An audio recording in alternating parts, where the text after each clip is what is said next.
დარიალის ხეობაში სამაშველო სამუშაოები დილის 6 საათზე განახლდა. წინასწარი ინფორმაციით ნაპოვნია ერთ-ერთი გარდაცვლილის ცხედარი. გაწმენდითი პროცედურები მიმდინარეობს, თუმცა უცნობია, როდის აღდგება საქართველო-რუსეთის დამაკავშირებელი ცენტრალური მაგისტრალი და სატრანსპორტო მოძრაობა.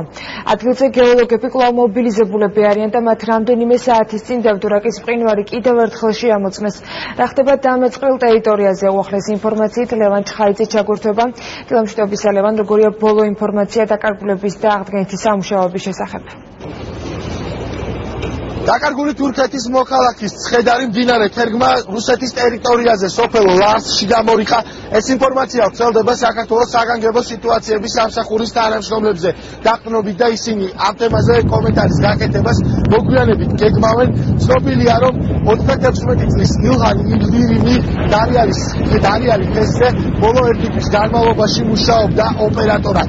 რაც შეეხება მეორე დაკარგულს, ჯერჯერობით მისი ბედი არის გაურკვეველი, ის გახავთ საქართველოს მოქალაქე. დარიალის ხეობაში სამაშველო ოპერაცია და ასევე გზის გაწმენდითი სამუშაოები დილის 6 საათიდან განახლდა.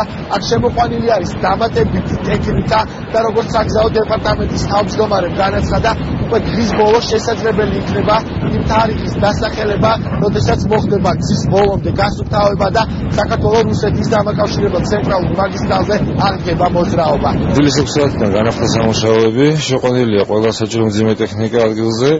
მიმდინარეობს გზის საფარის გაწმენდა, აგრეთვე დამსავიჯებირის მოწყობა იმ წაღებული მეორე მონაკვეთი გზისთვის საბაჟოს მხრიდან. იქიდან ხარისხის გადაყვანილია ტექნიკა. იმასთან დაკავშირებით ჩემი ინფორმაციით არის მხოლოდ ერთი ადამიანი ნაპოვნი რუსეთის იქიდან მხარეს ვალიკავკაზზე. დღეს აპირებენ იდენტიფიცირების გაკეთებას და სავალოდ გვეცვენება არის თუ არა ეს ზუსტად ეს თურქი მოქალაქე.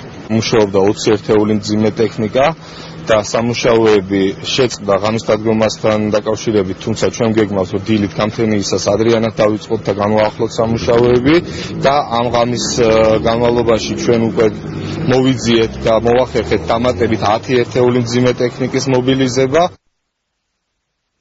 საავტომობილო გზების დეპარტამენტი სახელმწიფო სამშობლო კომპანიასთან ერთად სრულად არის მობილიზებული. ადგილზე წარმოდგენილი არის ყველა სახის მძიმე ტექნიკა, რომლითაც უზრუნველყოფილი იქნება მაქსიმალურად ოპერატიულად გზის სავალი ნაწილის აღდგენა და შესაბამისად მოძრაობის გატარებას. ძალიან ძნელია კონკრეტული დღის თქმა, თუმცა შემიძლია საზოგადოება დავამშვიდო, რომ მაქსიმალურად შემჭიდროებულ ვადებში ჩვენ შევძლებთ აღვადგინოთ ეს გზის სავალი ნაწილი და მოძრაობა აღდგენილი იქნეს რუსეთის მიმართულებით. გამთენიისას დევდორაკის მყინვარი, საიდანაც მოხდა დიდი რაოდენობით მიწის ნაშალი მასის ჩამოშლა და აკვალიერეს გეოლოგებმა.